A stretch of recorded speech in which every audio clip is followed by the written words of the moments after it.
ñoom nee nañu bés bu ne danañu produire lu tolloog 14 millions et demi de mètres cubes de gaz. yéen ñëpp dégg ngeen gis ngeen ni le chancelier Olaf Scholz ñëw na fi dimanche seet si Macky Sall. dina leen jaral lépp pour ñu teg loxo ci suñu gaz bi ñuy produire Saint-Louis te gaz bi d'ici quelques mois lañ koy produire ñun li ñu am dañ ko war a xam parce que dañu toll ci contexte boo xam ni on doit tirer le meilleur de nos ressources. bu ñu deful ndànk tubaab yi il risque de nous imposer Macky Sall même au-delà de 2030 parce que c'est quelqu'un qui est prêt à leur signer tout ce qu'ils veulent.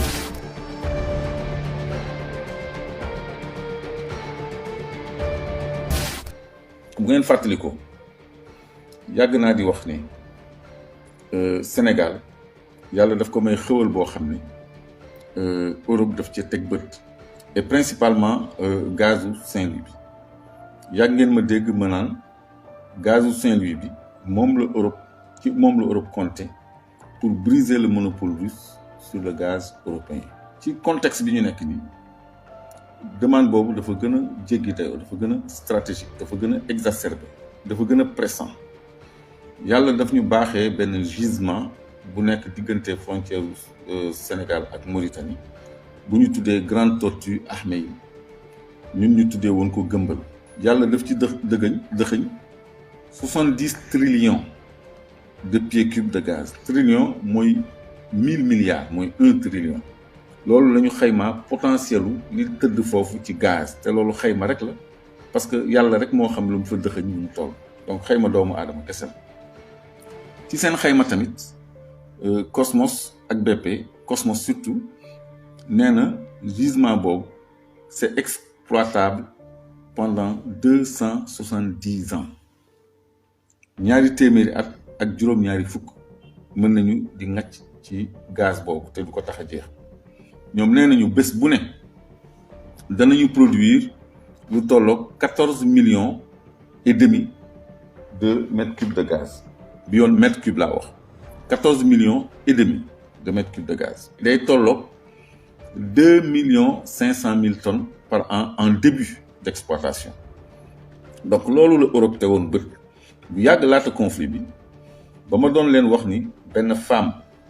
buy liggéey BP mooy la patronne de BP pour le Sénégal et la Mauritanie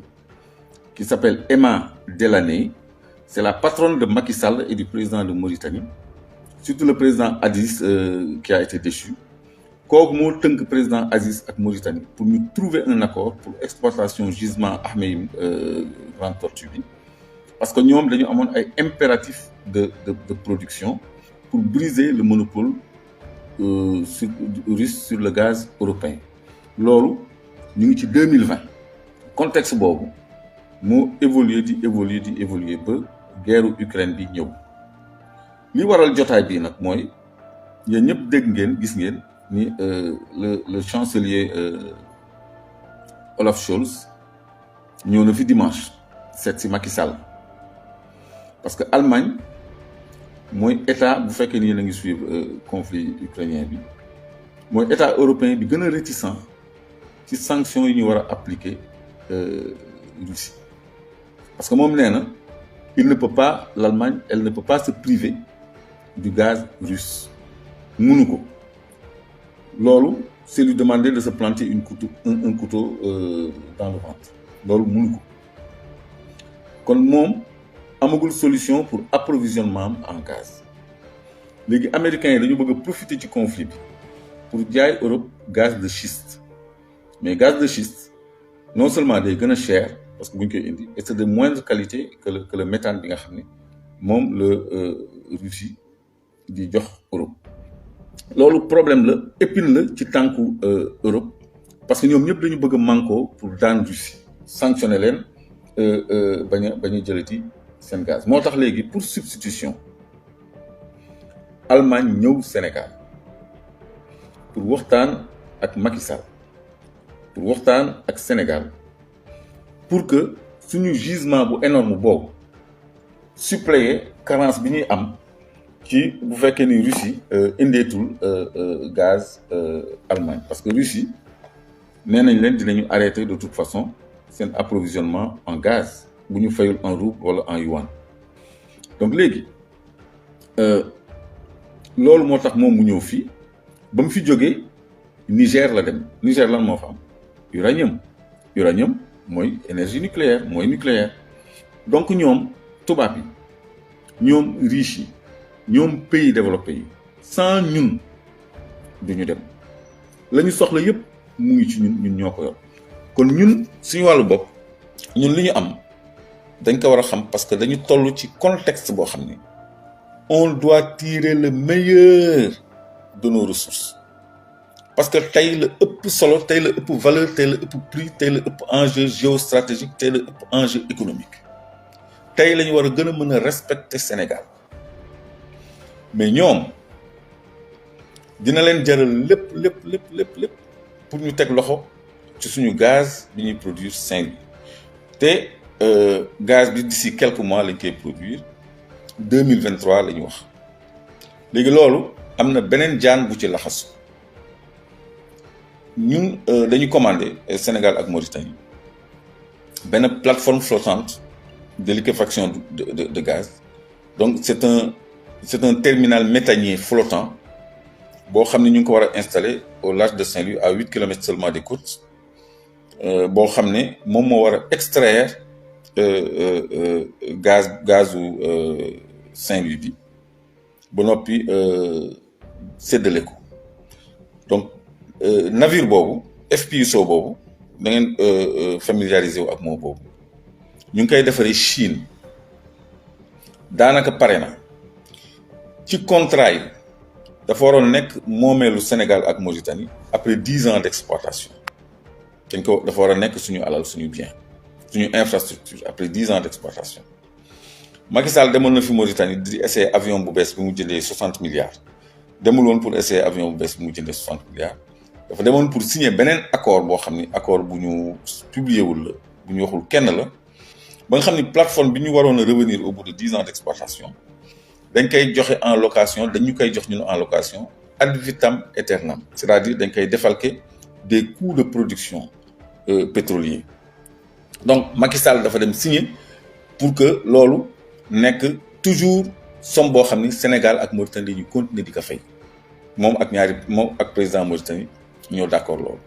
ba noppi 10% yi ñu waroon am ci bloc boobu léegi 5% lañ ci am mais problème bi yemul foofu fii conjoncture Europe ak Russie toll tubaab yi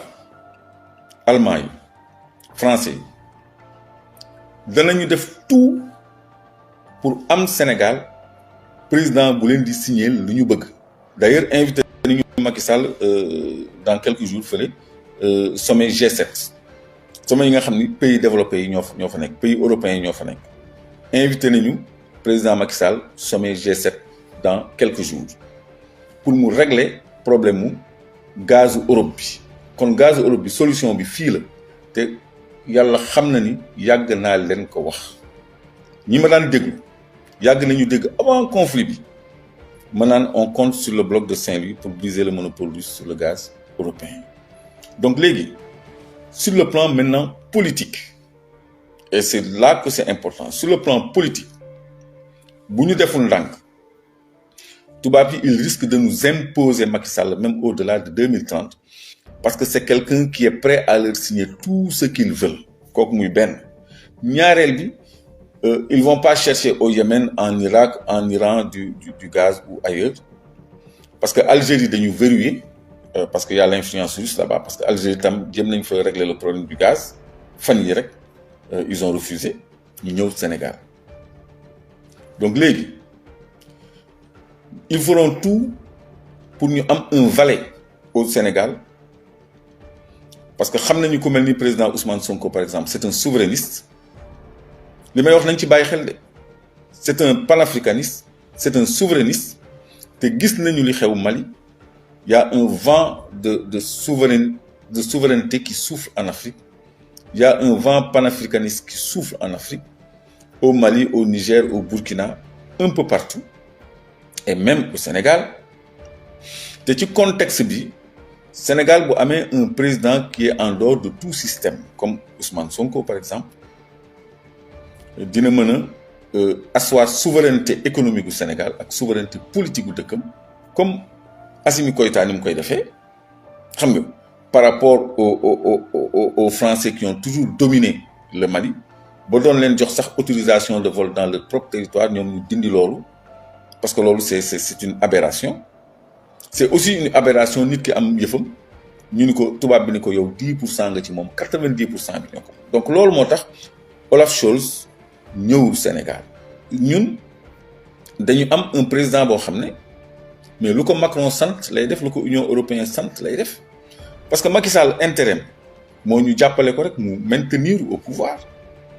donc s'il tient l'intérêt des Européens entre ses mains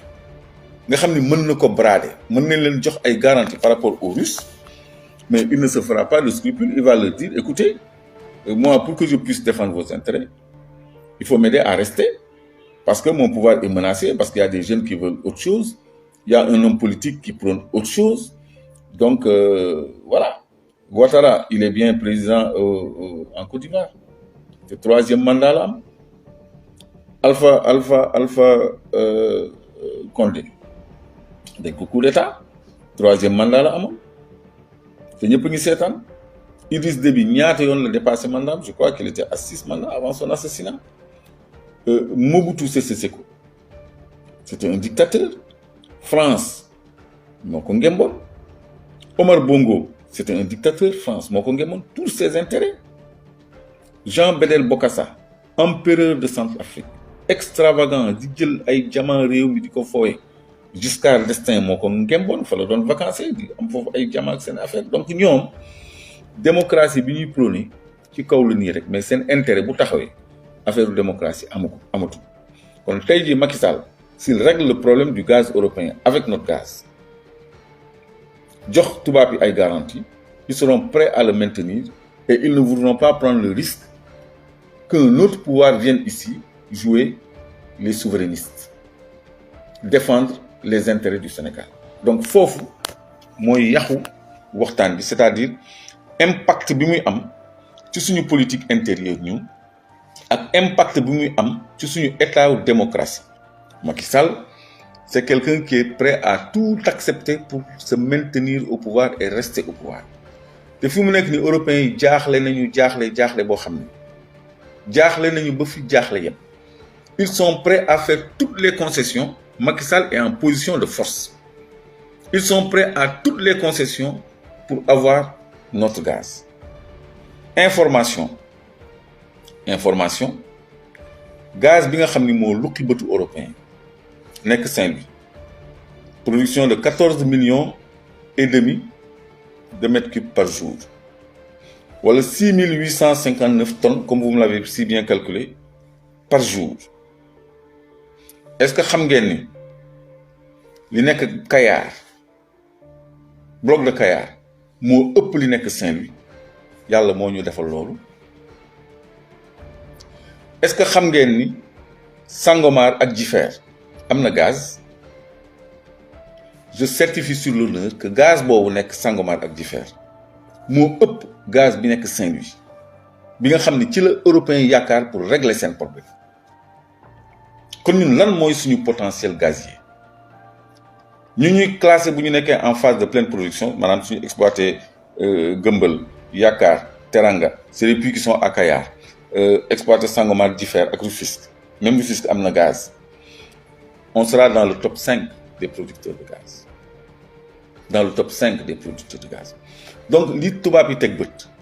lu ko ëpp la ñu am Kayar ak Sangomar Jifeer kon tey ji Sénégal ay décideurs am ay hommes politiques am ay leaders am ay journalistes am ay intellectuels am ay étudiants am ay citoyens am